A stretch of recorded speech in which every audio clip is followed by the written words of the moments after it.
Hello everyone, this is Somesh. उम्मीद करता हूँ आप बहुत अच्छे होंगे। और आज हम लोग एक नए वीडियो के साथ मिल रहे हैं जिसका टॉपिक है mindset of an investor. Last time जब हम लोग मिले थे तो हमने एक फंडामेंटल एनालिसिस पे बात की थी, उसके बारे में हमने समझा था। और आज उसी का कंटिन्यूएशन है ये, जिसमें हम समझने वाले हैं कि एक इन्वेस्टर का माइंडसेट क्या होता है जब वो इन्वेस्टिंग करता है। ठीक है, तो वीडियो स्टार्ट करते हैं। देखिए, पहले हमें यहाँ समझना पड़ेगा कि कितने टाइप के पार्टिसिपेंट्स होते हैं एक मार्केट के अंदर। ठीक है, कितने टाइप के प्लेयर्स होते हैं और उसमें से एक होता है इन्वेस्टर। तो ये एक हम एग्जांपल के थ्रू यहाँ पे समझने की कोशिश करेंगे। लेट्स से एक एक्स वाई जेड कंपनी है जो राइस का प्रोडक्शन करती है, उसका मेन बिजनेस है राइस का प्रोडक्शन करना, उसको जो है रिटेल कंज्यूमर को पहुंचाना। ठीक है, तो यहाँ पे तीन पार्टिसिपेंट्स हैं, ए बी सी। और एक्स वाई जेड कंपनी है जो राइस मैन्युफैक्चर करती है, और इसका क्वार्टर थ्री का रिजल्ट आने वाला है नेक्स्ट 2 डेज के अंदर इसका क्वार्टर थ्री का रिजल्ट आएगा। साथ में एक और इन्फॉर्मेशन है कि इस पूरे ईयर में रेनफॉल काफ़ी लो रही है, रेनफॉल जो है ज़्यादा रेनफॉल नहीं हुई है। तो ये एक्स वाई जेड कंपनी है, ये क्वार्टर थ्री का इसका रिजल्ट आ रहा है, और एबीसी पार्टिसिपेंट्स हैं। तो रेनफॉल भी इस बार जो है ज़्यादा नहीं हुई है, तो रेनफॉल भी काफ़ी आपकी कम रही है इस पर्टिकुलर ईयर के अंदर। ठीक है, तो इस इंफॉर्मेशन को बेसिकली ये तीनों पार्टिसिपेंट्स यहाँ पे जो भी हैं, तीनों पार्टिसिपेंट इसको जानते हैं। ठीक है, और यहाँ पे आप देखते हैं माइंडसेट क्या है हर एक पार्टिसिपेंट का। जो ए है वो ये सोचता है कि बिकॉज लो रेनफॉल रही है इस पूरे ईयर में, तो उसको ये लगता है कि क्वार्टर थ्री का जो रिजल्ट आने वाला है, तो क्वार्टर थ्री का रिजल्ट जो आने वाला है उसकी वजह से इस पे इम्पैक्ट पड़ेगा। सेल्स कम हो गई, प्रॉफिट कम होगा over the age compare to previous period. और उसको ये लगता है कि एक्सपेक्टेड टारगेट नहीं मीट होगा, प्राइस हाई है, तो ऑलरेडी प्राइस में करेक्शन आएगा, तो इसलिए इस एक्स वाई जेड कंपनी को वो सेल करता है, शॉर्ट करता है बेसिकली। ठीक है, तो ए क्या करता है, सेल कर रहा है। वहीं पे पार्टिसिपेंट बी है जिसने देखा है कि उसने सेल्स के नंबर्स को देखा है कि हर पीरियड में क्वार्टर थ्री में सेल्स में सबसे ज़्यादा जंप आता है as compare to quarter one two. और क्वार्टर फोर भी अच्छा रहता है, क्वार्टर थ्री क्वार्टर फोर बहुत अच्छा रहता है। उसको लग रहा है कि फिर से क्वार्टर थ्री अभी जंप होगा, अच्छा रिटर्न क्वार्टर थ्री मतलब अच्छा सेल्स होगा क्वार्टर थ्री में, जिसकी वजह से प्रॉफिट में भी काफ़ी इम्प्रूवमेंट आ सकता है। ठीक है, क्योंकि एक्सपेंसेस कंसिडरिंग कि नॉर्मल रहे हैं, तो प्रॉफिट और सेल्स अच्छा होने वाला है। उसको एक चीज़ ये भी पता है कि पिछले इसमें कई टाइम से जो है प्राइस का मूवमेंट अप साइड पे रहा है, काफ़ी प्राइस बढ़ रही है तेज़ी से। और जो बाइंग है वो काफ़ी बढ़ गई है, बाइंग भी इसमें काफ़ी बढ़ गई, वॉल्यूम काफ़ी बढ़ा हुआ है। तो उसको ये लगता है कि ओवरऑल 2 दिन बाद जब क्वार्टर थ्री का रिजल्ट आएगा तो अच्छा आएगा। उसको ये भी पता है कि ये जो रेनफॉल वाली न्यूज़ है, इस पे ज़्यादा इम्पैक्ट इस कंपनी के ऊपर नहीं पड़ेगा, या पड़ेगा तो बहुत मॉडरेट इफेक्ट होने वाला है। ठीक है, ज़्यादा इम्पैक्ट नहीं पड़ने वाला, ओवरऑल फिर भी क्वार्टर थ्री में अच्छा रिजल्ट कंपनी करके जाएगी, देके जाएगी। तो वो क्या करता है, इस कंपनी के शेयर्स को बाय कर लेता है। ठीक है, तो ए ने सेल किया, बी ने बाय किया। और वहाँ पे एक पार्टिसिपेंट सी है जो कहीं किसी लोकेशन पे है, और वो इस कंपनी का प्रोडक्ट कंज्यूम करता है, राइस कंज्यूम करता है, और एक ब्रांडेड राइस है, उसको राइस को कंज्यूम करने के बाद उसे बहुत अच्छा basically he likes the product, उसको प्रोडक्ट बहुत अच्छा लगता है। वो बेसिकली प्रोडक्ट के बारे में देखता है और उस पर कंपनी के बारे में उसे पता चलता है, कंपनी लिस्टेड होती है। वो कंपनी के बारे में रीड करता है कि कौन उसका ओनर है, मैनेजमेंट क्या करता है। उसको लगता है कि सब बहुत अच्छे लोग हैं, वो और ज़्यादा इंटरेस्टेड फील करता है, तो वो बेसिकली कंपनी के शेयर्स, बेसिकली कंपनी के बारे में देखता है कि ये एक की मेजर प्लेयर है इंडिया की, और उसको लगता है कि अगर ये प्रोडक्ट बनाती है अच्छा, तो आगे भी इसमें ग्रोथ हो सकती है। ठीक है, तो वो इसके सेल्स के नंबर देखता है, सेल्स के नंबर बहुत अच्छे रहते हैं, लाइबिलिटी कंपनी के पास कोई नहीं है। उसको ये लगता है कि प्रॉफिट भी कंपनी जो है अच्छा बना रही है, तो वो क्या करता है, इस कंपनी में इन्वेस्ट कर देता है। इस कंपनी के अंदर इस शेयर्स, कंपनी के शेयर्स को बाय कर लेता है। ठीक है, अब वो कंपनी के शेयर्स को बाय करता है, और उसके बाद वो सोचता है कि बिकॉज वो आगे कई 2-3 साल के या 4 साल के आगे के लिए सोच रहा है कि आगे वो कंपनी ग्रो करेगी, तो वो उसको शेयर्स को बाय करके भूल जाता है। ठीक है, तो यहाँ पे हमने देखा तीन पार्टिसिपेंट के माइंडसेट को। अब क्वेश्चन ये आता है कि यहाँ पे जो तीन पार्टिसिपेंट का माइंडसेट है ये क्या है, बेसिकली कौन इसमें इन्वेस्टर है, इसमें स्पेक्यूलेटर कौन है, और इसमें ट्रेडर कौन है। बिकॉज ये तीन ही लोग हैं जिसको मैं कैटेगराइज करूंगा एज अ मार्केट पार्टिसिपेंट, और भी बहुत सारे मार्केट पार्टिसिपेंट्स होते हैं, बट अपने डिस्कशन को लिमिटेड रखने के लिए मैं इन तीन पे फोकस करूंगा। ठीक है, स्पेकुलेटर, ट्रेडर और इन्वेस्टर। तो यहाँ पे जो आपने सीख देखा, बेसिकली जिसने यहाँ पे कंपनी के प्रोडक्ट को देखा, कंपनी के मैनेजमेंट ओनर के बारे में देखा, कंपनी के फ्यूचर ग्रोथ को प्रोस बेसिकली उसने समझा कि ग्रोथ प्रोस्पेक्ट क्या है, एंड देन उसके बाद उसने फाइनेंशियल्स को देखे, कंपनी के सेल्स देखा, प्रॉफिट देखा, एंड देन उसके बाद ही थॉट की बिकॉज नेक्स्ट आगे उसको बहुत ज़्यादा इस चीज़ का टेंशन नहीं है कि बहुत ज़्यादा उसको लॉस हो जाएगा, बिकॉज वो एक छोटा ही अमाउंट इन्वेस्ट कर रहा है। तो ओवर द लॉन्ग टर्म उसने वो पैसे डाल के भूल गया, वो ठीक है, वो उसने इन्वेस्ट कर दिया, तो मैं उसको एक पोटेंशियल इन्वेस्टर मान रहा हूँ, जो कि एक पोटेंशियल इन्वेस्टर है, ठीक है। इसके बाद यहाँ पे नेक्स्ट है जो है बी है, जिसने बी ने क्या किया, बी ने डेटा को देखा, बी ने मल्टीपल टाइप ऑफ डेटा देखा, उसने सेल्स का डेटा देखा, उसने प्राइस का डेटा देखा, उसने वॉल्यूम का डेटा देखा, और उसको सब चीज़ें देखने के बाद लगी कि प्राइस अप जा सकता है, तो उसने क्या किया, शेयर को बाय कर लिया। तो यही मेरे लिए एक पोटेंशियल ट्रेडर है, ठीक है। और वहीं पे एक बंदा ए है जिसने न्यूज़ को सिर्फ देखा है, न्यूज़ के बेसिस पे उसने स्पेकुलेट किया कि बिकॉज मार्केट में रेनफॉल सॉरी इस ईयर में रेनफॉल कम हुई है, तो उसकी वजह से एक्स वाई जेड के ऊपर इम्पैक्ट पड़ेगा, और इस चीज़ के लिए उसने इतना देख करके उसने क्या किया कि उसने शेयर को शॉर्ट कर दिया है, सेल किया है, बिकॉज सेल्स कम होने वाली है, ठीक है। तो यहाँ पे मैं इसको स्पेक्यूलेटर मानूंगा, ठीक है, इसको मैं स्पेक्यूलेटर कहूंगा ए को। अब देखिए, अब हम बात करते हैं इन तीनों पार्टिसिपेंट के ऊपर, स्पेकुलेटर, ट्रेडर और इन्वेस्टर के ऊपर, और बहुत जल्दी से मैं इसका जो है डिफरेंशिएशन में कर देता हूँ कि क्या है ये स्पेकुलेटर और इन ट्रेडर और इन्वेस्टर्स, ठीक है, कौन है ये।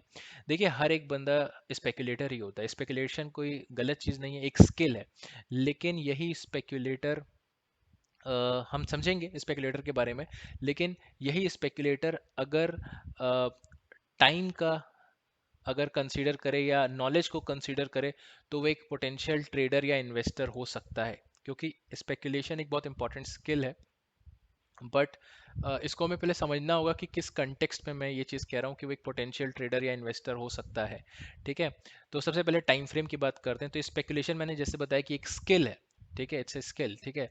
तो वो किसी भी टाइम फ्रेम में लग सकती है, चाहे वो लॉन्ग टर्म इन्वेस्टिंग इन्वेस्टर हो, या फिर आपका ट्रेडर हो, या फिर आपका कोई एक वेरी शॉर्ट टर्म ट्रेड कर रहा हो, तो ये किसी भी टाइम फ्रेम के अंदर हो सकता है, ठीक है।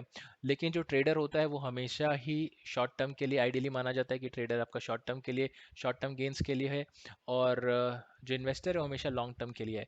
नॉलेज की बात की जाए तो मैंने कहा कि जैसे एक पर्टिकुलर न्यूज़ जो थी कि रेनफॉल लो थी, उसको ये कैपिटलाइज करना चाह रहा था, तो इसका फोकस उस एक न्यूज़ के ऊपर रहता है या उससे जुड़ी एक दो चीज़ों के ऊपर होता है, और वो ये सोचता है कि वो ज़्यादा से ज़्यादा बेसिकली उस न्यूज़ को गेन बनाए, तो उसका फोकस उस न्यूज़ पे और गेन पे है, उसका फोकस बाकी अदर इन्फॉर्मेशन पे नहीं है, अपने कैपिटल प्रोटेक्शन पे नहीं है। तो इसकी नॉलेज हो सकती है, कंप्लीट हो नहीं भी सकती है, मैं मान के चल रहा हूँ कि मे बी हो सकता है उसके पास, बट ये कंप्लीट नहीं है, ठीक है, ये तो श्योर है, ठीक है। तो मे बी इन्फॉर्मेशन हो गई। सेकंड पॉइंट पे यहाँ पे देखेंगे नॉलेज जो है ट्रेडर की, मैं मान के चल रहा हूँ अगर डिसिप्लिन ट्रेडर है तो नॉलेज की कंप्लीट है, और इन्वेस्टर की भी मैं नॉलेज को कंप्लीट मान रहा हूँ अगर वो सही तरीके से। देखिए, वैसे तो नॉलेज यहाँ पे किसी की भी कंप्लीट नहीं है, लेकिन एक लिमिटेड ऑर्बिट के अंदर मैं मान के चल रहा हूँ कि इन दोनों की नॉलेज कंप्लीट है। इन्होंने अपने अपने लेवल पे जो भी आपकी जो एक बेसिक रिक्वायरमेंट्स है उसको फुलफिल किया है, एक एज अ ट्रेडर और एज अ इन्वेस्टर जो भी चीज़ें डेटा है उसकी बेसिकली, बिकॉज उसने जैसे मैंने एग्जांपल दिया था कि क्वार्टर 3 का सेल्स हर बार बढ़ता है, तो उसने इस चीज़ को बैक टेस्टिंग भी की हुई है, उसने मल्टीपल ईयर्स में देखा है कि ये चीज़ सक्सेसफुल होती है, और उसको इस बार लग रहा है कि रिजल्ट अच्छा होना चाहिए। इसने अदर डेटा सेट्स को स्टडी किया है और उसके बेसिस पे ये डिसीजन ले रहा है, ठीक है। तो ये एक नॉलेज की मैं बात कर रहा हूँ। वहीं पे एक इन्वेस्टर है जिसने बाकी चीज़ों के बारे में स्टडी किया था कि ओनर कौन है, सेल्स क्या है, और मार्केट शेयर क्या है, या फ्यूचर प्रॉस्पेक्ट क्या हो सकता है, तो इसने कई सारे फैक्टर्स को कंसीडर किया है। वहीं पे रिस्क की बात करूँ तो जब इन्फॉर्मेशन नहीं है पूरी, बिकॉज इन्फॉर्मेशन इन्वेस्टिंग में बहुत इंपॉर्टेंट है, या इस पर्टिकुलर होल बिजनेस में बहुत ज़्यादा इंपॉर्टेंट, तो अगर इन्फॉर्मेशन कंप्लीट हर चीज़ की स्टडी नहीं है, रिसर्च नहीं है, तो रिस्क हमेशा ही बिल्कुल है। और रिस्क को यहाँ दो कैटेगरी में मैं समझ सकता हूँ, एक टाइम और एक नॉलेज। तो अगर ये स्पेक्यूलेटर लॉन्ग टर्म से है तो हो सकता है थोड़ा रिस्क कम हो, लेकिन अगर शॉर्ट टर्म है और नॉलेज नहीं है तो बिल्कुल रिस्क है। और वहीं ट्रेडर की बात की जाए तो ट्रेडर का रिस्क मैं एक तरीके से स्पेक्यूलेटर के कंपैरिजन में मॉडरेट मानता हूँ, क्यों, क्योंकि उसके पास नॉलेज तो है लेकिन टाइम उसके पास नहीं है। और वहीं इन्वेस्टर है तो इन्वेस्टर का जो टाइम है वो भी ज़्यादा होता है और नॉलेज भी होगी उसके पास, तो उसका सबसे ज़्यादा कंपेरेटिव टू द हिस्ट्री सबसे लो इन्वेस्टर का रिस्क होता है। प्रोबेबिलिटी ऑफ गेन की बात की जाए तो सबसे ज़्यादा जो प्रोबेबिलिटी है वो इन्वेस्टर की है, जो कि अराउंड 80 to 85% है। क्यों? क्योंकि उसके पास टाइम भी है और उसके पास नॉलेज भी है। ठीक है। और वहीं पे ट्रेडर की बात की जाए तो ट्रेडर के पास बिकॉज नॉलेज है बट टाइम नहीं है, उसके पास टाइम बहुत कम होता है। उसको शॉर्ट ड्यूरेशन में रिटर्न चाहिए होता है, बहुत ही शॉर्ट ड्यूरेशन में। मैं मानता हूँ एक trader around may be 1 day से लेकर के around may be 1 month 2 month या फिर मे बी 15 डेज। तो इस तरीके का जो टाइम फ्रेम है उसमें जो रिटर्न है, नो डाउट जितना ज़्यादा टाइम फ्रेम होगा रिटर्न उतना अच्छा पॉसिबिलिटी रहेगा। लेकिन based on the knowledge I am saying कि अराउंड 60 to 70% जो है उसकी प्रोबेबिलिटी है सक्सेस गेन या जो भी उसका आउटकम वो सब सोच रहा है उस चीज़ को अचीव करने के लिए। लेकिन जो स्पेकुलेटर है वो सिंपल बेस्ड ऑन न्यूज़ होता है और उसके अलावा बाकी इन्फॉर्मेशन नहीं। तो इसके चांसेस होने के 50-50 चांसेस हैं। 50% चांसेस है, 50% नहीं है। तो यहाँ पे जो सक्सेस गेन भी हो सकता है, लॉस भी हो सकता है। ठीक है। अब बात करते हैं स्ट्रेस लेवल की। तो सबसे ज़्यादा स्ट्रेस लेवल जो है इसका डिपेंड करता है, ठीक है, कि वो बेसिकली क्या है। ठीक है। ट्रेडर है या वो इन्वेस्टर है या वो स्पेकुलेटर, किस टाइम फ्रेम क्या है उसका। ठीक है। फिर यहाँ पे बात करते हैं ट्रेडर के लिए हमेशा ही, अगर बिकॉज टाइम पीरियड नहीं, टाइम फ्रेम कम, टाइम उसका कम है, तो स्ट्रेस लेवल हाई होता है। और यहाँ पे इन्वेस्टर के लिए हमेशा ही स्ट्रेस लेवल लो है। इम्पैक्ट ऑफ न्यूज़ की बात की जाए, यहाँ पे इम्पैक्ट ऑफ न्यूज़ जो भी मैंने एक न्यूज़ बताई कि रेनफॉल कम हो रहा है, उसका इम्पैक्ट स्पेकुलेटर के ऊपर क्या है? बिल्कुल स्पेकुलेटर के ऊपर है, ट्रेडर के ऊपर भी है, लेकिन एक इन्वेस्टर के ऊपर उसका कोई इम्पैक्ट ज़रूरी नहीं है हो। ठीक है। खास करके इस इंफॉर्मेशन का, क्योंकि उसको पता है, क्योंकि सेल्स के नंबर उसने देखे थे, पार्टिसिपेंट्स ही ने कि ओवर द पीरियड बढ़ रहे हैं। और इस पर्टिकुलर ईयर में अगर रेनफॉल कम हुई है बिकॉज, तो वो सभी कंपनी के लिए, जो भी कंपनी इस इंडस्ट्री में होंगी सभी के लिए वो रेनफॉल का इम्पैक्ट पड़ा होगा। ओवरऑल थोड़ा प्रोडक्शन कम होगा, लेकिन वो फिर मे बी नेक्स्ट ईयर हो सकता है रिकवर कर जाए। और मे बी बिकॉज आगे डिमांड बनी रहेगी तो इस कंपनी को ओवरऑल कुछ उससे बहुत अभी के लिए थोड़ा बहुत फर्क पड़ सकता है, लेकिन लॉन्ग टर्म में नहीं। ठीक है। तो ये हो गई डिफरेंशिएशन की बात। तो बेस्ड ऑन डिफरेंशिएशन, मैंने जैसा बताया कि हर एक बंदा स्पेकुलेटर है, लेकिन अगर वो इन्फॉर्मेशन कंप्लीट है और वो टाइम फ्रेम दे रहा है तो वो एक इन्वेस्टर हो जाता है। वही अगर इन्फॉर्मेशन अच्छी है, सब कुछ कंप्लीट है और टाइम फ्रेम कम है या क्विक रिटर्न बनाना चाहता है, तो एक ट्रेडर में भी कन्वर्ट हो सकता है।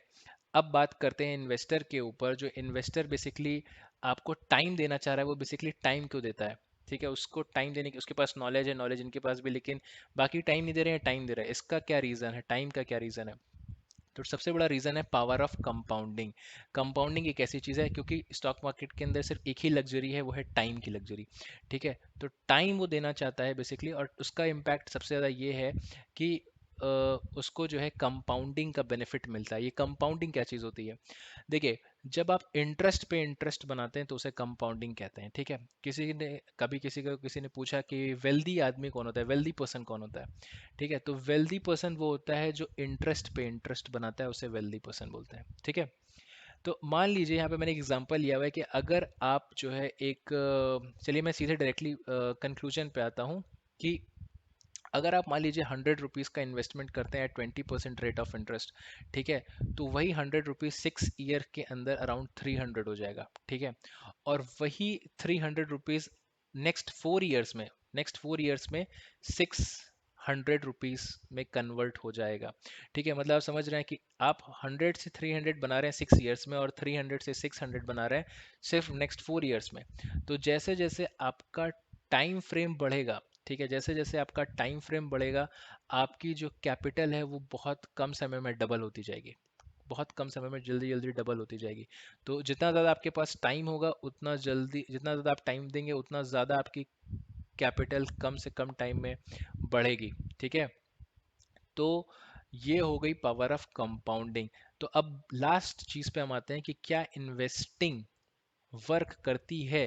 तो मैं आपको एकदम सिंपल सी बात बताऊं, अगर आपका जो पैरामीटर्स है, जिस पैरामीटर्स पे आपने कंपनी को सेलेक्ट किया है, अगर आपने सही से स्पेकुलेशन की है, मैंने कहा स्पेकुलेशन गलत नहीं है, स्पेकुलेशन आपने सही की है, और साथ में आपने सही पैरामीटर पे रिसर्च की है, सही पैरामीटर्स के साथ रिसर्च की है, उसके साथ आपने टाइम दिया है, तो ज़रूर से ज़रूर आपका इन्वेस्टिंग वर्क करता है। With that note I would like to close basically this particular topic. अगर आपको वीडियो अच्छा लगा हो तो प्लीज़ लाइक करना, सब्सक्राइब करना, कमेंट करना। मैं अगले वीडियो में मिलूंगा एक नए टॉपिक के साथ, ठीक है? और अगर कोई क्वेरी हो तो कमेंट सेक्शन में लिखना, ठीक है? हम नेक्स्ट वीडियो में मिलेंगे। Till then, good bye.